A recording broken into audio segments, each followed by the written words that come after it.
Hello and welcome to UIDHTML guys. तो हम पहुंच चुके हैं एपिसोड नंबर 61 में। जैसा कि आप देख रहे हैं यहाँ पर हम जानने की कोशिश करेंगे दो चीज़, जो कि है कंटेंट प्रोजेक्शन और कंटेंट रीप्रोजेक्शन। कंटेंट रीप्रोजेक्शन भी है जो कि हम अचीव करेंगे NG कंटेंट के द्वारा। और उसके ही NG कंटेंट को अगर हम यूज़ करना है तो तीन चीज़ों को हम इस्तेमाल में लाएंगे, वो है स्लॉट, सेलेक्ट और NG प्रोजेक्ट एज। ये तीनों हमें पेरेंट और चाइल्ड के अकॉर्डिंगली लगता है। ओके, तो ये कंटेंट प्रोजेक्शन का मैं छोटा सा डेमो मैंने पिछले चैप्टर में बताया था कि कैसे प्रोजेक्ट करते हैं। तो चलिए चैप्टर 60 में देख लेते हैं कि क्या हमने जाना था। ओके, तो हम चैप्टर 60 में जाने थे NG कंटेनर को लेकर के, NG टेम्पलेट और NG कंटेंट को लेकर के। NG टेम्पलेट में हम NG टेम्पलेट आउटलेट को लेके जाने थे और कॉन्टेक्स्ट में कैसे डेटा भेजते हैं वो जाना था। ठीक है, और पिछले चैप्टर में सेलेक्ट, स्लॉट और प्रोजेक्ट एज हमने नहीं बताया था, इसलिए मैंने बोला था कि सेपरेट वीडियो बनाऊंगा, क्योंकि ये बहुत एक बड़ा चैप्टर ही है, एक वीडियो में नहीं आ सकता था। तो चलिए अब चलते हैं 61 नंबर एपिसोड में, और यहाँ हम देखते हैं कंटेंट प्रोजेक्शन और कंटेंट रीप्रोजेक्शन कैसे कर सकते हैं। इससे पहले कि कोड में जाएं, चलिए ब्राउज़र पे देखते हैं कि हमारा एक छोटा टेम्पलेट तो होना चाहिए ना। टेम्पलेट मतलब HTML तो होना चाहिए ना, क्योंकि सारा काम तो HTML पे होना है। ओके, चलिए देखते हैं ब्राउज़र में। ओके, तो हम पहुंच चुके हैं ब्राउज़र में। तो यहाँ आप देखेंगे कि एक सिंपल सा एक छोटा सा HTML है जिसमें कि this is app component and below is visit. तो ये एक विजिट मैंने बनाया है, छोटा सा वेदर विजिट, और बाहर वाला ऐप कंपोनेंट है। तो ज़्यादा कुछ तो है नहीं, HTML और CSS की बात है। चलिए हम कोड में चलते हैं। अब तो पहुँच चुके हैं कोड में, बस कुछ ज़्यादा नहीं। ये एक सिंपल एक विजिट कंपोनेंट है जिसके अंदर में कुछ सिर्फ ये डमी TS फाइल में कुछ नहीं है, और HTML है सिर्फ HTML में। ठीक है, ज़्यादा कुछ नहीं। चलिए, क्योंकि सारा काम अगर HTML का होना है तो यहीं पर हम सारा काम करेंगे। ठीक है, चलिए।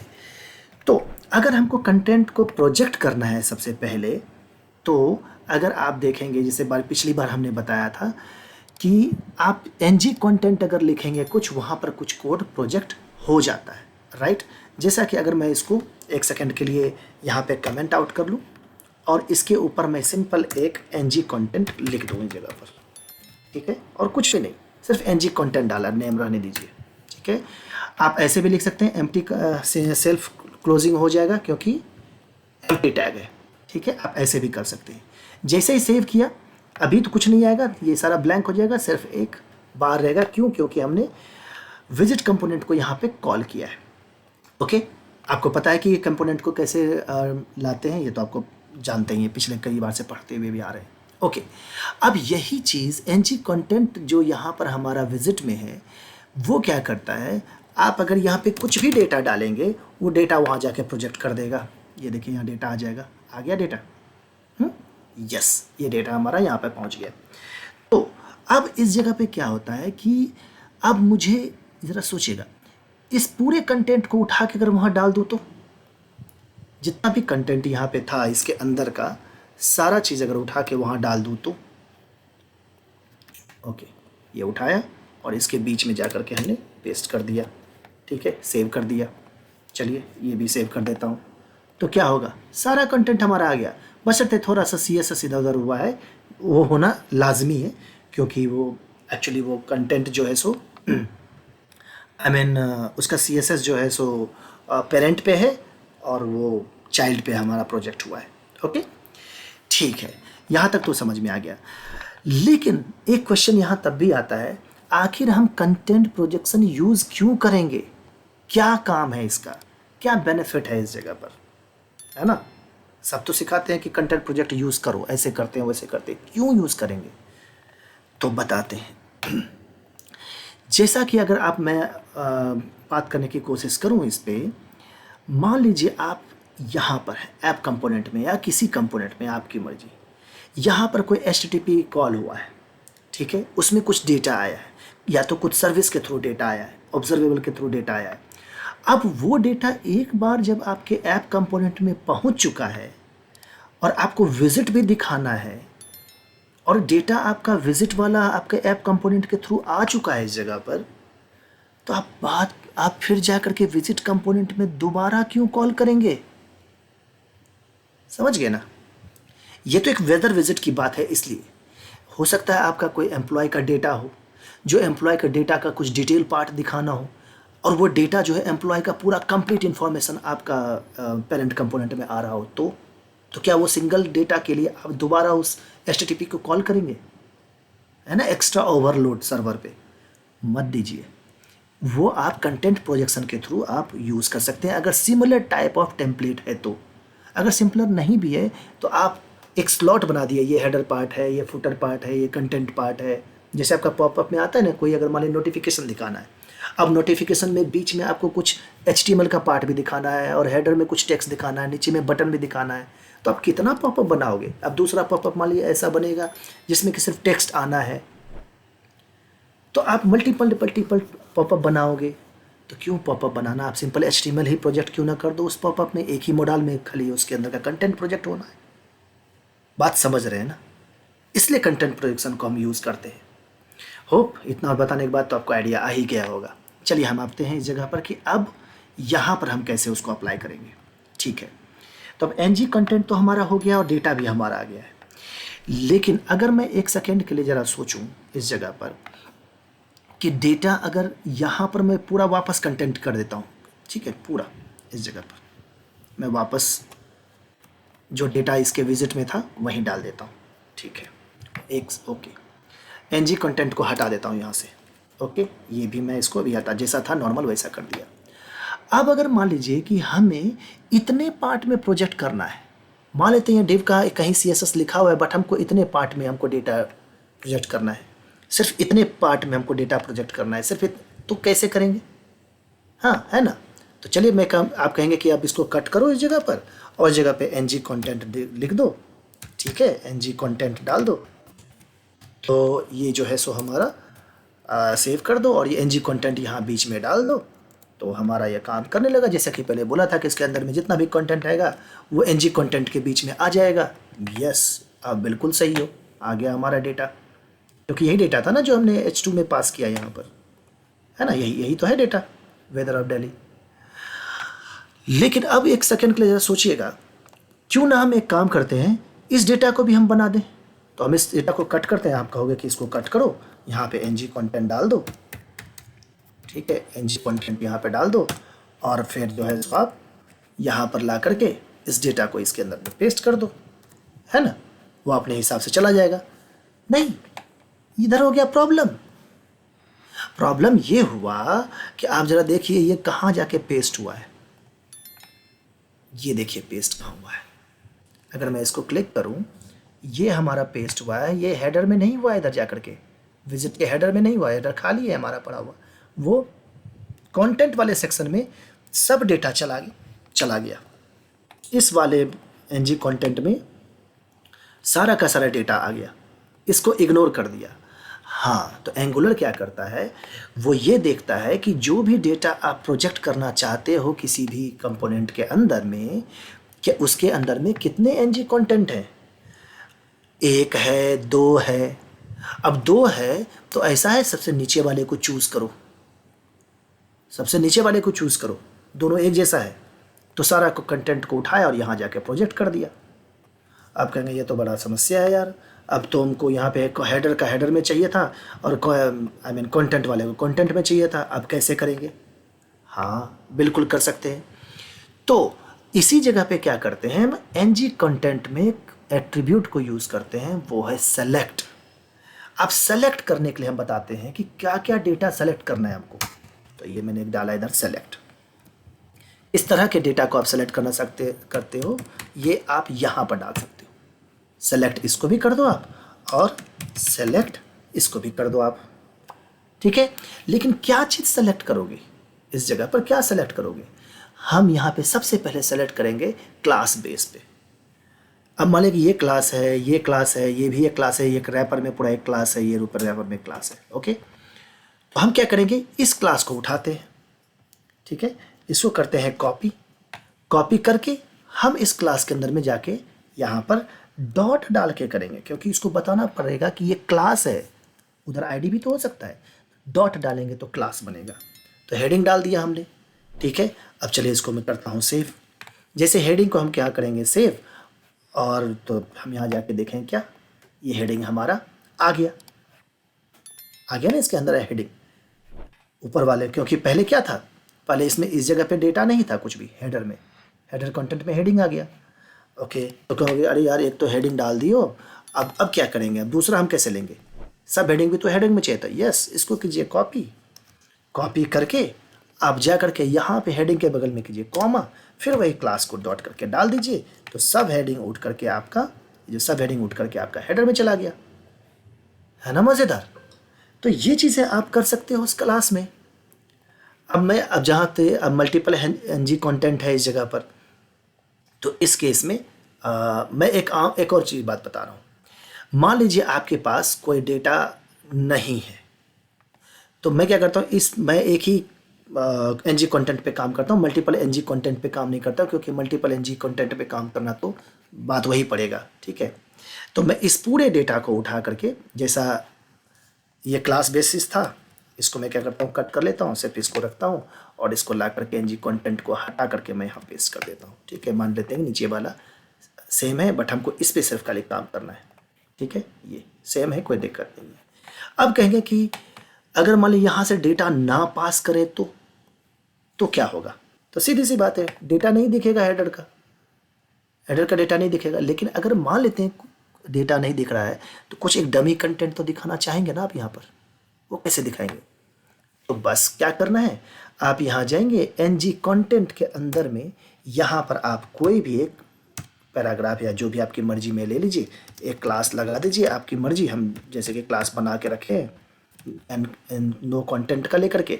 अब यहाँ का जो नो हेडर फाउंड, ठीक है, नो हेडर फाउंड, आपकी मर्जी जो भी आपको डालना है, सेव कर देते हैं। जैसे सेव करेंगे तो ये एनजी कंटेंट पे वो डेटा हमारा वहाँ पे बता देगा, हेडर नहीं है यहाँ पर। और जैसे आपने इसमें डेटा डाला फिर से वापस यहाँ पर, तो वो हट जाएगा और ये हमारा आ जाएगा। ये एंगुलर 18 में है, ठीक है, ये एंगुलर 18 में है।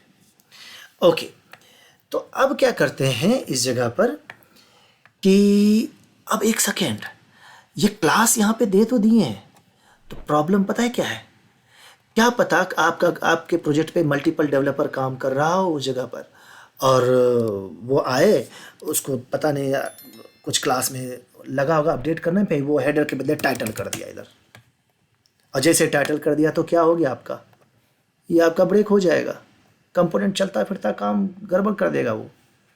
तो ये कैसे पता करेगा डेवलपर कि ये पे हमको यहाँ क्लास चेंज नहीं करना है, तो स्पेसिफिक हो गया। ओके, तो यहाँ पर हम क्या करेंगे, किसी भी चीज़ को क्लास बेस पर हम नहीं करेंगे, ठीक है, क्लास बेस पे नहीं करेंगे। तो क्लास बेस पे नहीं करने के लिए हम क्या करते हैं, इस जगह पर इसको क्लास हटाते हैं, ठीक है। हम क्या करेंगे, यहाँ पर एक डिव लेते हैं, इसको रैप कर देते हैं, एक डिव लेंगे, डिव लेने के बाद इसको हम एक स्पेसिफाई कर देंगे एट्रीब्यूट के थ्रू कि ये एक हेडर है, ठीक है। अब मैंने डाल दिया ये कि हेडर है, और इस हेडर को हम क्या करेंगे, यहाँ जा करके ये जो टारगेट है ना सेलेक्ट, इसके अंदर में जाके डाल देते हैं, हेडर करते हैं सेव। अब क्या होगा, ये देखिए अभी नो डेटा फाउंड हो रहा है, उधर सेव नहीं किया है क्या मैंने। ओके, ये तो ये है एट्रीब्यूट है ना, तो यहाँ पर हमको इस जगह पर ऐसे डालना पड़ेगा, ऐसे, ठीक है, ये स्ट्रिंग में नहीं होगा, या इस तरीके से सेव करते हैं। तो ये हमारा डेटा यहाँ के दिखने लगा, डेटा नहीं पास था तो अभी नो कंटेंट आ रहा था, बस एंगुलर मतलब रेंडर नहीं कर पाया था उस टाइम पे। ओके, तो ये तो आपका हो गया। लेकिन ज़रा सोचिएगा, अब मान लेते हैं आपके साथ और भी डेवलपर अगर काम कर रहा है, उसे कैसे पता चलेगा कि ये डायरेक्टिव यूज़ कर रहा है कि कंटेंट प्रोजेक्शन यूज़ कर रहा है, क्योंकि दोनों देखने में तो एक जैसा ही लगता है, क्योंकि डायरेक्टिव भी तो हम इसी तरह डिफाइन करते हैं, राइट। वो कंफ्यूज हो जाएगा, अरे यार ये क्या चीज़ है। इससे बचने के लिए क्या होता है, यहीं पर काम आता है स्लॉटिंग करना, किसी एक चीज़ को स्लॉट बना देना। तो क्या करेंगे, यहाँ पर इसको लिखेंगे स्लॉट, क्योंकि डायरेक्टिव में स्लॉट तो लिखते नहीं है उस जगह पर, स्लॉट करके इसको डबल कोट में यहाँ डाल देते हैं।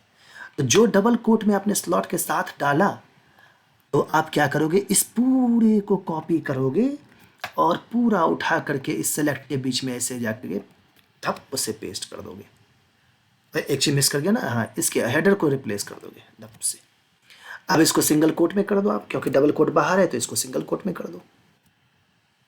ये क्या किया मैंने, बस इस पूरे को उठाया और इसको जहाँ हेडर था वहाँ से रिप्लेस कर दिया और डबल कोट को सिंगल कोट कर दिया। दोनों को सेव कर देते हैं। क्या हमारा प्रोजेक्ट काम करना बंद करता है? नो रिकॉर्ड फाउंड अभी आ रहा है। देखिए फिर से यही चीज़ था उस समय, कुछ देर के बाद रेंडर हुआ।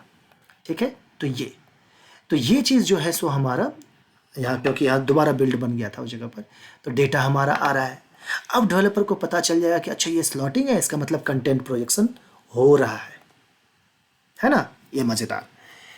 लेकिन इससे भी एक और चीज़ बेहतर आज है हमारे पास, जो कि आप एलियस के थ्रू इस्तेमाल कर सकते हैं। एलियस के थ्रू कैसे? वो है हमारा ng प्रोजेक्ट एज। तो आप क्या करेंगे, पेरेंट में ही जा करके, देखिए चाइल्ड में कहीं चेंज नहीं करना है, सिर्फ सेलेक्ट को ही अंदर में जो भी चेंज करना है सेलेक्ट ही है सिर्फ चाइल्ड पे, पेरेंट पे ही स्लॉटिंग और ng प्रोजेक्ट एज होगा। तो आप इसको एलियस की तरह यूज़ कर सकते हैं, ng प्रोजेक्ट एज। अब जब ng प्रोजेक्ट एज आपने किया तो ये एक मांगता है स्ट्रिंग, कोई भी स्ट्रिंग चाहिए।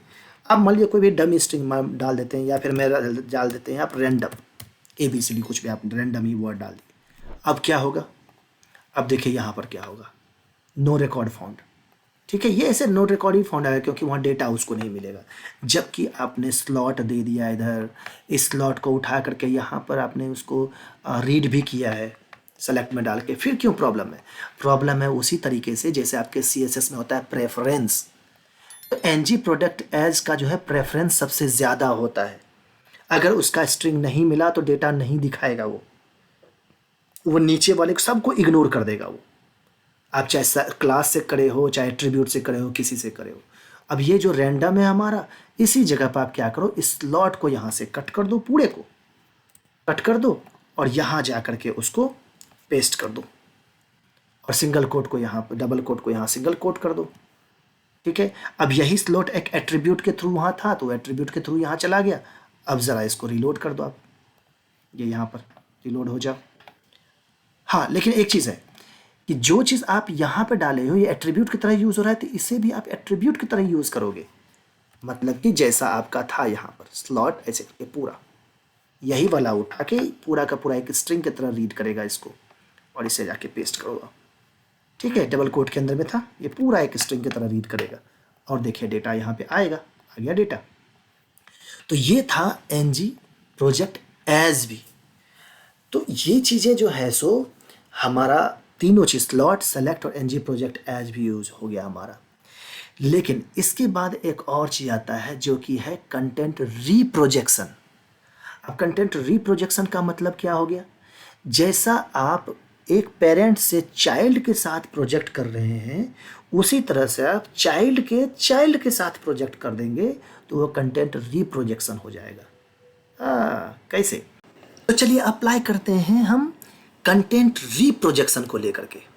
वो कैसे करेंगे?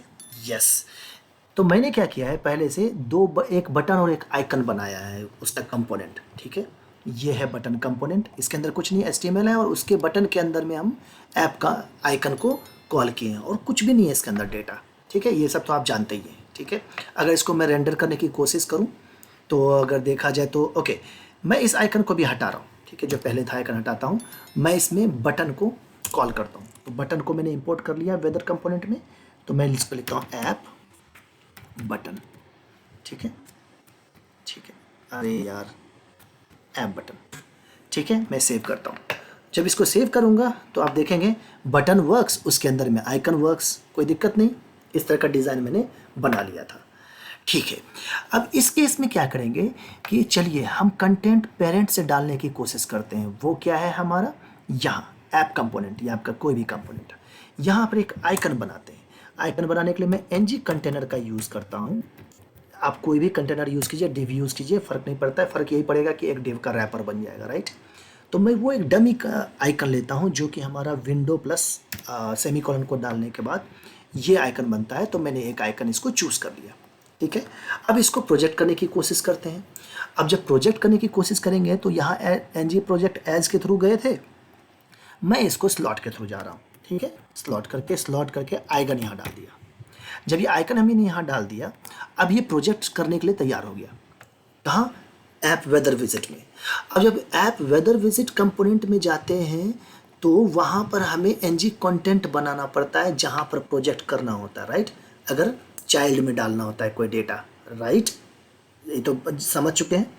उसी तरीके से अगर ऐप बटन में हमको डेटा डालना होगा तो यहाँ डायरेक्टली डेटा तो नहीं डाल सकते हैं, राइट। तो जब डेटा नहीं डाल सकते हैं तो इसका मतलब ऐप बटन कंपोनेंट में जा करके हमें प्रोजेक्ट करना पड़ेगा। तो पहले मैं क्या करता हूँ, यहाँ पर पहले ऐप बटन के अंदर में जो डेटा उधर से आ रहा है इसको प्रोजेक्ट करने की कोशिश करते हैं, ठीक है। इसको लिखते हैं एनजी कंटेंट। एनजी कंटेंट के अंदर में कैसे, उसको हम करेंगे सेलेक्ट, ठीक है, सेलेक्ट। और सेलेक्ट में हम क्या डालेंगे, वही slot is equal to icon, ठीक है। अब क्या ये हमारा प्रिंट करेगा? क्या लगता है आपको कि प्रिंट करेगा ये? नहीं करेगा। देखिए ये प्रिंट क्यों नहीं किया, जबकि हमने डेटा तो यहाँ पे डाला है ना एनजी कंटेंट में। जैसे एनजी कंटेंट में डाला था तो ये डेटा हमारा आ रहा था, स्लॉट हेडर का डेटा। वो इसलिए क्योंकि ये जो डिव है ये विजिट का पार्ट है, राइट। ये कोई कंपोनेंट नहीं है, समझ रहे ना। लेकिन ये तो कंपोनेंट है ना, बटन कंपोनेंट। और कंपोनेंट के बीच में हम ऐसे डेटा नहीं डाल सकते, हमें कंटेंट प्रोजेक्ट करना पड़ता है ना। जैसे कि हम यहाँ पर कंटेंट के अंदर में डेटा नहीं डाल सकते थे, कंटेंट प्रोजेक्ट कर रहे थे, राइट। Content projection. तो इसका मतलब ऐप वेदर विजिट में जहाँ जहाँ एनजी टेम्पलेट डाल एनजी कंटेंट डाले थे सेलेक्टर, वहाँ डेटा आ रहा था। उसी तरीके से ऐप बटन में जहाँ जहाँ ऐप बटन के अंदर में एनजी कंटेंट डालेंगे वहाँ ये डेटा जाएगा, क्योंकि यहाँ से प्रोजेक्ट अब हो रहा है। ओके, कैसे चलते हैं, बटन कंपोनेंट में जाते हैं, बटन वर्क्स की जगह पर हम यहाँ पर डाल देते हैं एनजी कंटेंट, ठीक है, ऐसे कर दिया है, ठीक। सेव कर देते हैं। अब देखते हैं, आ जाओ, देखिए आइकन आ गया ना। तो वो क्या हुआ यूं कि ऐप कंपोनेंट ने अपने चाइल्ड वेदर विजिट को एनजी कंटेंट के थ्रू, स्लॉट के थ्रू आइकन भेजा, ठीक है। और वेदर विजिट ने उसको रिसीव किया। इसको भूल जाइए, अभी इसको भूल जाइए, उसको रिसीव किया। अगर मैं इसको हटा दूँ ऐप बटन को यहाँ से, तो डायरेक्ट ये यहाँ पर रिसीव किया आइकन को। यहाँ देखिए आइकन आ जाएगा, देखिए आइकन यहाँ आ गया, बटन नहीं है इस जगह पे। अब इसी चीज़ को अगर मुझे वापस भेजना है बटन में, तो बटन हमने कंपोनेंट यहाँ लिया, ऐप बटन के अंदर कि हमने इसको डाल दिया यहाँ पर, ठीक है। जब यहाँ पर डाल दिया तो एज हम कंटेंट प्रोजेक्ट कर रहे हैं ना, ये पूरा चीज़ बाय डिफ़ॉल्ट जाता है। बाय डिफ़ॉल्ट क्या होता है, एनजी कंटेंट डाल दीजिए, उसमें स्लॉटिंग की ज़रूरत ही नहीं होती है, ये पूरा कंटेंट उठ के वहाँ चला जाएगा।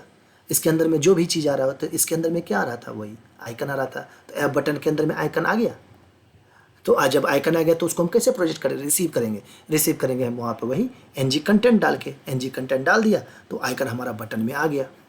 अब जब यहाँ पर हमारा बटन आ गया तो अब ज़रा सोचिए, हमारे पास दो तरीके हैं ना भेजने के। एक तो पहला चीज़, हमने रिसीव कर लिया डेटा यहाँ पर इस जगह पर ऐप बटन में पेरेंट से, राइट, ओके। दूसरा है प्रोजेक्ट करके। जब प्रोजेक्ट करेंगे तो इन सबको इग्नोर करने वाला बात तो आपको पता है ना उस जगह पर। तो यहीं पर अगर मैं इस जगह पर एनजी प्रोजेक्ट एज करूँगा तो इस कंपोनेंट के लिए ये हो गया।